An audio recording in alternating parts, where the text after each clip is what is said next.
So it's starting anew. But this is episode 3. Okay. Episode 2 is posting right now, but it hasn't posted yet. Okay.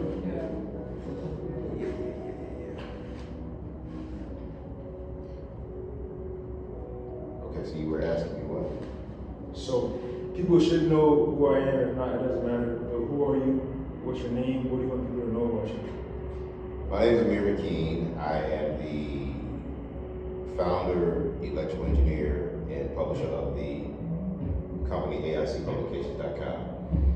I'm an electrical engineer.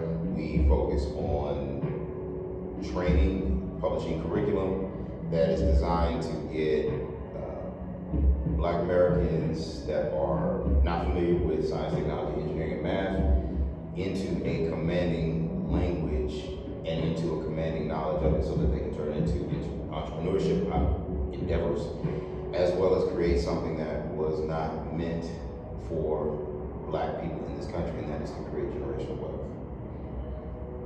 So we offer seminars, I publish books, I give lectures around different parts on that agenda as well.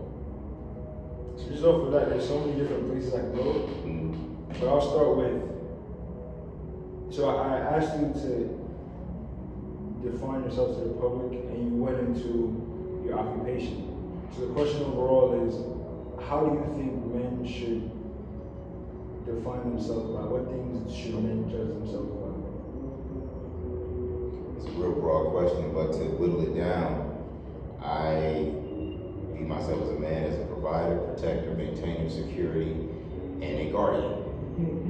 And that is everything that I'm providing for, protecting, guarding, maintaining, and securing is spiritual, financial, psychological, emotional. And that's for myself and everyone that's in my charge. How do you determine who's in charge? Well, that depends on whom I'm responsible for. Now, if my parents are elderly, then I'm not responsible for them because they took care of me when I could not take care of myself. If someone in my immediate family, one of my siblings, is down and out, that person is up under my charge as well. If my wife or a member of my immediate family is in need, obviously they have the first right of provision, protection, maintenance, security, guardianship. So all of that is encompassed in there. If I have a neighbor that's in trouble and going hungry or something like that, and I'm aware of this and I have some extra food that can help them out, then my manhood states I need to inquire and see where I can give a fit. Now obviously there's a limit to that, and the limit is, is there injurious harm that can come to myself or come to another member of my family or something? So there has to be a line of demarcation that's put up. The main thing I'm taking away from that is that's something a man has to decide for himself. Like no one can or should be having to tell you who you're in charge of or something you can kind of reason about. Like you reason about everything, right? Like your parents at a certain point, they come under your charge, your neighbor, so on and so forth. So something you have to reason about for yourself. The question is, at what point did you come to this awakening for yourself?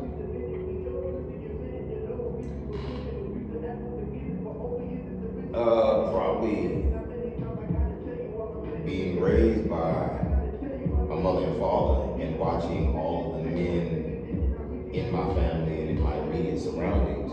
This is what they did.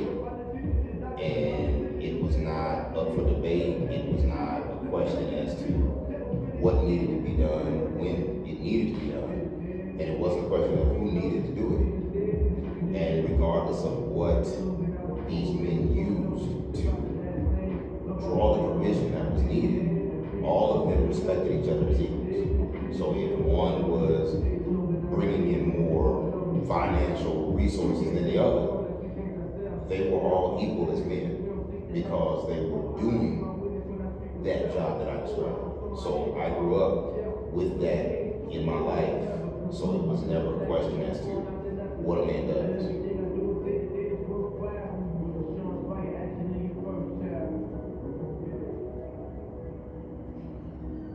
So it's not the way you you were raised, you're not being judged by necessarily the materials that you bring. It's kind of more about the quality of what you put to the table. And whatever it is in your responsibility or in your charge, like it's about how well you're doing that job, right? Is what I'm understanding. So let's say like you're Muslim, so like maybe one brother is an imam, like he went in the imam route, another brother is a businessman. Maybe the imam isn't bringing money, the businessman isn't bringing money. Another brother may be like a garbage man, another brother may be a teacher. So different amount of money that they bring, but it's all about the fact that how are they doing their job? Is what I'm understanding from what you're saying. Yeah, how you're doing your job, and is it being done in cooperation for the greater community, for that larger goal? So, I mean, that goes hand in hand. Yeah. How do you think a man should go about identifying what that route is for him? Because there's so many routes that a man could go. So how did you land on electrical engineering into entrepreneurship? 'Cause even in electrical engineering, you could have worked for a big company, all these different other paths, but you landed on entrepreneurship, finding your own company, and then also there's a teaching aspect, spreading knowledge, and there's also the race aspect. So how did you land on saying, okay, other men have their path, this is my path? I ended up initially following my passion. I was passionate about electricity at a young age. And I had parents who, whatever it is that I pretty much wanted to do, they supported me in that. You know, unless it was something that was, wrong or crazy or injurious to myself. So they were very good at giving me that emotional support and encouragement, as well as giving me the foundation of a black man, or then a boy that was going to become a black man, living in a society that was built upon our own dehumanization. And this is what you're going to have to fortify yourself with, youngster, in order to be a man, so you can hold your head up out there. You're going to have all of this coming at you, this coming at you, this coming at you, and you're going to have all of these people who are going to hate you for that beautiful black skin that you have. But you need to understand, it's beautiful, it's this, and I'm going to take you around the world and show you what has been done with this, so that you can see how great of a people you come from. And then when you run into these obstacles, that is supposed to give you fuel to find a way around that obstacle, under that obstacle, over that obstacle, or if you get strong enough, go right through that sucker. And that's what I try to promote to my family and to many people that I come across with. That's what we do with ALCpublications.com. And it really works.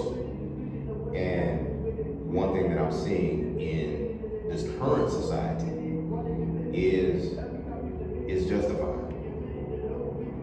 That strategy is justified because you're seeing people say exactly what I just said. We're going to put these obstacles in these folks' path. And, and we need men to really help prepare our communities, our youngsters that are coming up, to understand what those obstacles are. Because they're real. Yeah. And they are not forgiven. Yeah. But Allah's forgiving. Yes. So I was raised in a similar way, and I think this is an important point that you made. It's even about how you spoke about it, right? You don't look at it as something that's like where the victims or other people are coming and saying this. It's just a situation of life, and it's something that actually is in a way that can make us better if, like you said, we figure out a way around it, above it, or through it, right? And also throughout the way you said, they hate whoever they hate our skin. That doesn't mean your skin is hateable, right? Or your skin is worthy of hate. Like you said, beautiful black skin. So just because they hate the skin, they say this, that, and the third. Even something like watermelon. You eat watermelon. Watermelon is a great fruit. Mm-hmm. Allah put it on earth for a reason. You eat it, it hydrates you. There's a reason why we ate it for them to characterize it, right? Just because they make a joke of it doesn't mean that there's anything wrong with it. So we as people have to have like a level of mental fortitude to know that sometimes the best people can do when there's a level of jealousy is just make fun of what you do. Right. And that's actually a sign that you're on the right path. Right? And so even with all the things that we may see what's going on, you have to understand that it's a blessing to be black, and you're beautiful for that. And because of that, you have some extra trials, right? Because that's just how Allah works, like, or how God works. If He wouldn't test you a certain way if you weren't able to handle it. So if He's testing you that way, what you gotta tell yourself is only here because I can't handle it, and then that's a blessing. And then when you overcome it, that's God opening up more things to you, but you have to overcome it. I had a question when you were talking at the beginning. It slipped my mind. Oh, you were talking about generational wealth. You were talking about you said a lot, but the question is, what do you understand wealth to be? Is it money? Is it something else? Like, is it a combination of things? Like, what do you understand wealth? Well, in this earthly plane, what they describe wealth is everything you own, OWN, minus the debt or the bills or the liabilities you owe, OWE.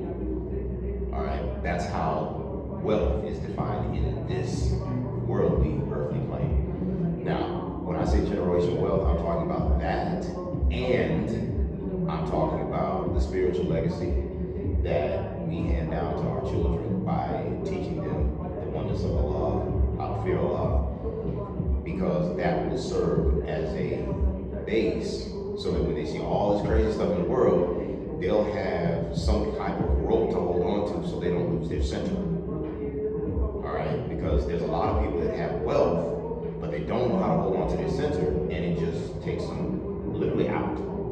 So there's a financial wealth piece there. There's a spiritual legacy there in terms of how we teach our children to love Allah and worship. There is also a psychological health. It's very, very, very difficult to come through what black people have come through in this country, or even still going through on the African continent, and be able to have a mind that is mentally stable. It is very, very tough to go into a society that says we hate your very existence, and we're going to do everything we can to make you hate your existence, and come through that completely mentally unscathed. And the fact that we're able to do that, those of us who are able to do that, that is a mercy and it's a blessing by Allah.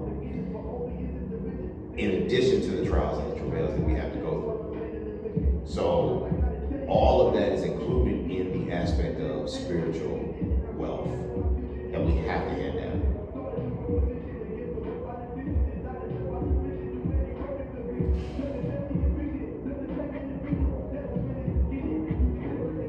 I'm just thinking what you said.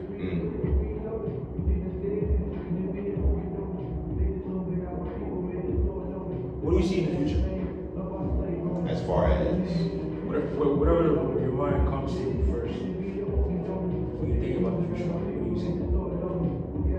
Let's say like 20 years in the future, 100 years in the future. It's really about. So you mentioned earlier my question's a bit vague because I want to see where your mind goes to first. You know what I mean?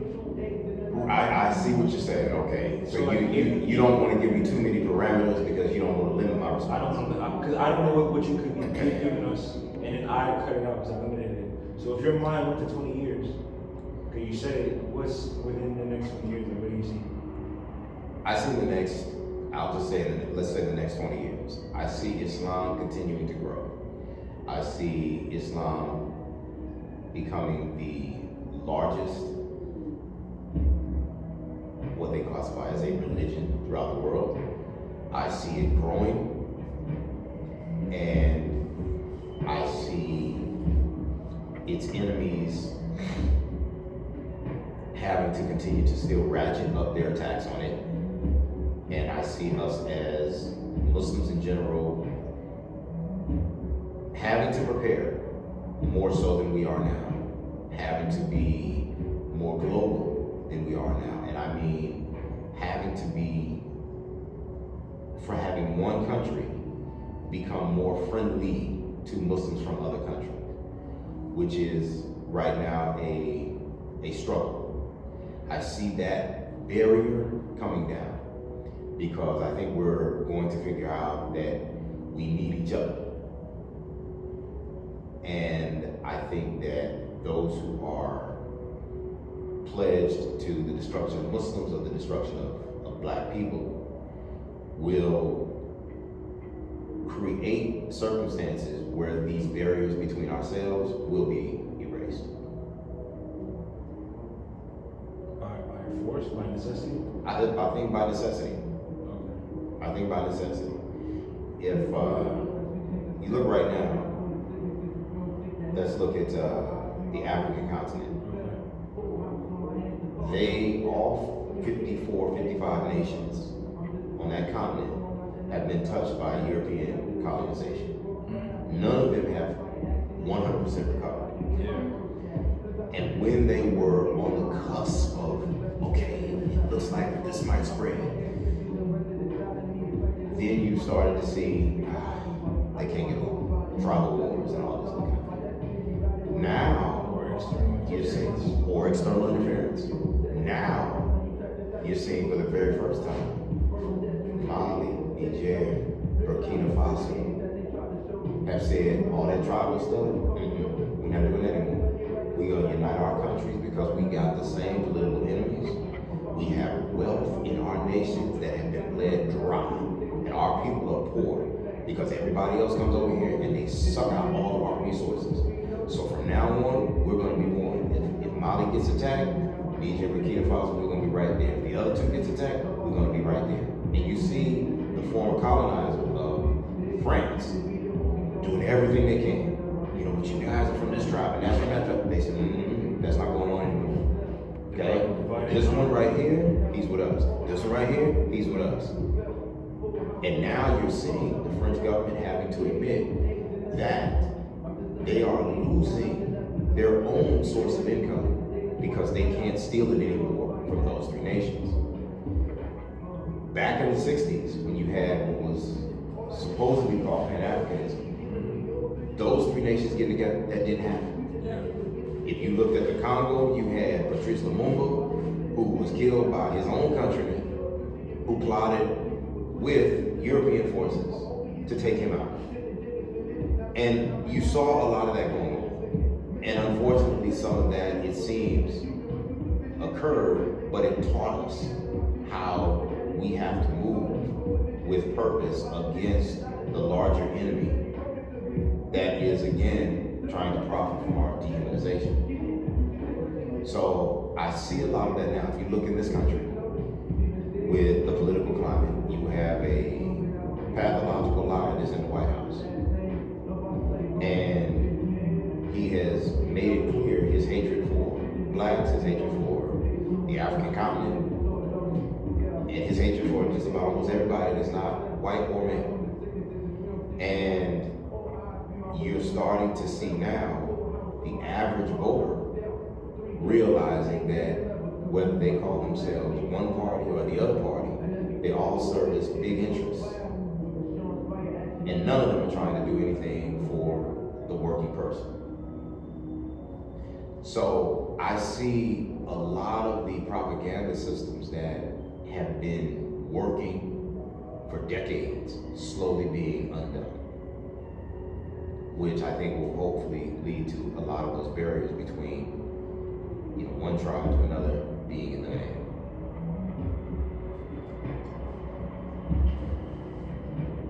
That makes me think of, because you mentioned, for example, Patrice Lumumba, like just people being taken by their own countrymen or their own fellow people.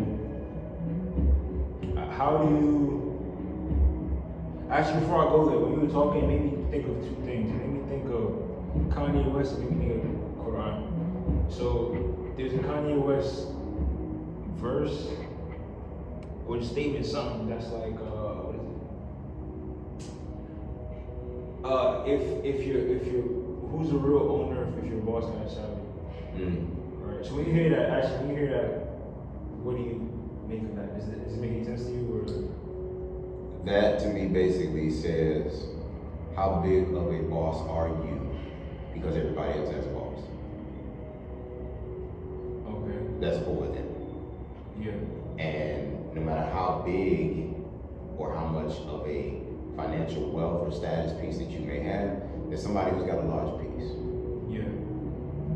And if they concentrated enough, they can let you know how large their piece is and how small yours is in comparison. Yeah.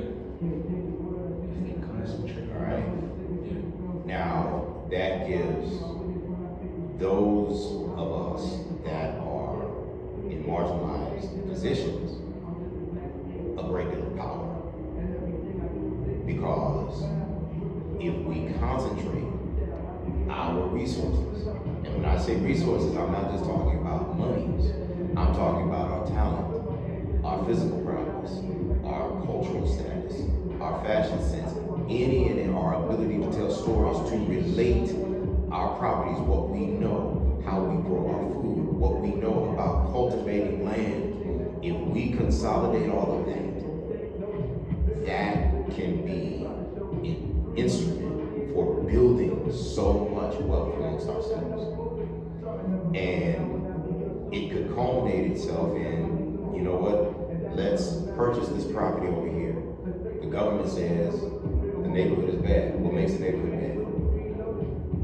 We can get together and make the neighborhood a little better, but let's consolidate our efforts. Let's buy this building, let's buy this building, let's buy this building. Next thing you know, we own the whole block.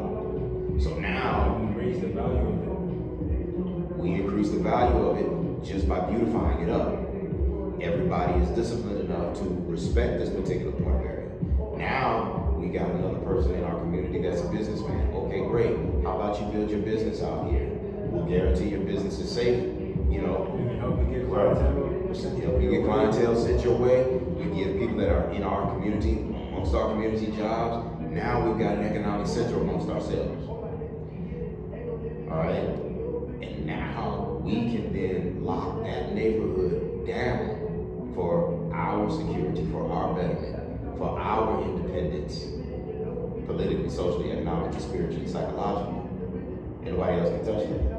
Even though it's just a 3-block area compared to your 50 square foot radius in the wealthy towns.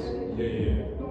It may be a 3-block, but ask yourself this, those 3-block radiuses that we had during the 50s or the 60s, during the era of legalized apartheid in America, known as segregation. That was one of those terms, Jim Crow. If you look at what those blacks had in those neighborhoods, which are the same neighborhoods now that they divested from, those neighborhoods today would be worth hundreds of millions of dollars. Yeah. But when you divest, when you take money out of there, when you lock up the men, when you erase the men, you yank the men out of the neighborhoods, okay? Now you've got no protection. You've got nobody that can provide. You've got nobody that can maintain. You've got no one that can secure. So now you've got a neighborhood full of women with children, with no leadership, and they are literally like sheeps without a shepherd. They can just become prey for the wolf.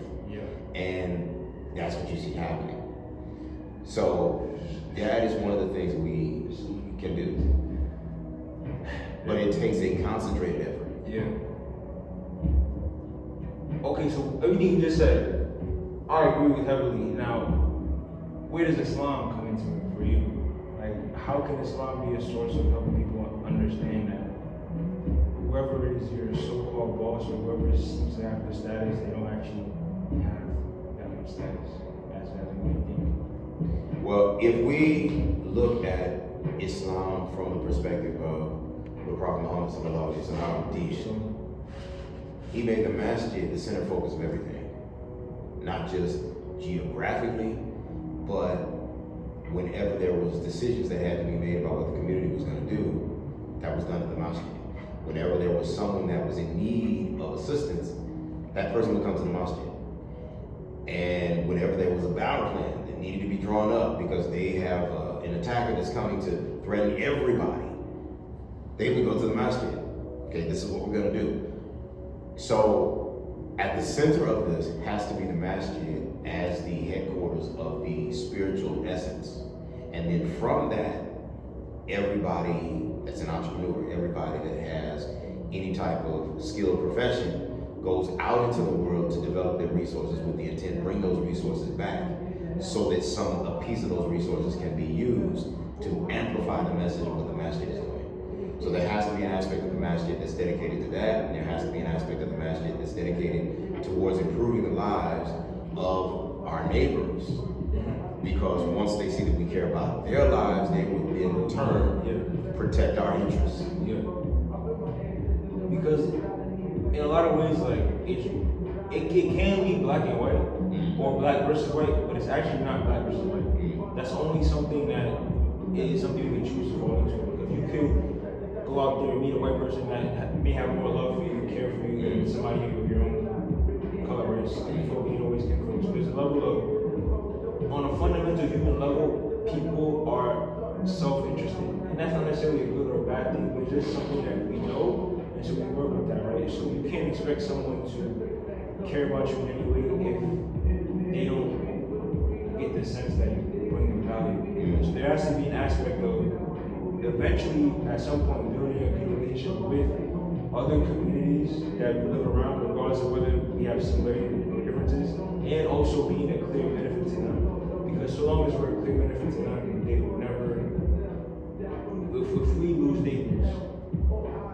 And that would be a level of safeguarding for us. So like, race is something that's real, but it's only as real as we make it. So that's a good point. That's a good point. You said something there that I wanted to piggyback on. You said, let me bring this point out, and then I'll repeat what you said. Allah says in the Quran that He created us out of different nations and tribes, so that we might know one another. All right. But truly, the best of you, in the eyes of Allah, is the one who is the most obedient to his Lord. Now, that getting to know one another means that I created, meaning Allah, that black man with certain gifts, certain talents, certain skill set, certain differences, that are only going to be brought out by that man. Created that yellow man or that red man or that white man in the same way, and in the lands that He put them in, He put resources, whether it be oil, manganese, aluminum, bauxite, whatever. He put that there for them to cultivate their own community. That means that resource belongs to them, and they're going to be able to do things with it that no other group is going to be able to do. That is what you said in terms of when you are in a masjid setting, the people that are non-Muslim, whether somebody's black or white, they're not going to be wanting to be bothered with you unless you bring them, the word you used was value. What Allah is saying in that verse is that I created that value, which is limitless. And the differences, whether it be in skin tone, in culture, in language, that's going to give the value that's needed to each person that's going to be different. And it's that difference that's going to want everybody to say, hey, I want a little bit of that. You like what I got? Okay, maybe we can trade. Yeah. Trade? You know, and you got two people who may not understand, they may not speak the same language, but that's all you need. Okay, all right. And then the next time they interact, they learn how to communicate a little bit more. Because the purpose of the language is to communicate. So now, exchange. I can take what you've given me and I can do something cool with it. I can take something I can do something cool with that. All right. But when you rob people of all of that, you're robbing them of that inherent value that Allah made them to have. And you're robbing yourself. Yes. Because when you do that, what you're saying is these folks are not worthy of the humanity that Allah gave them. And by me treating them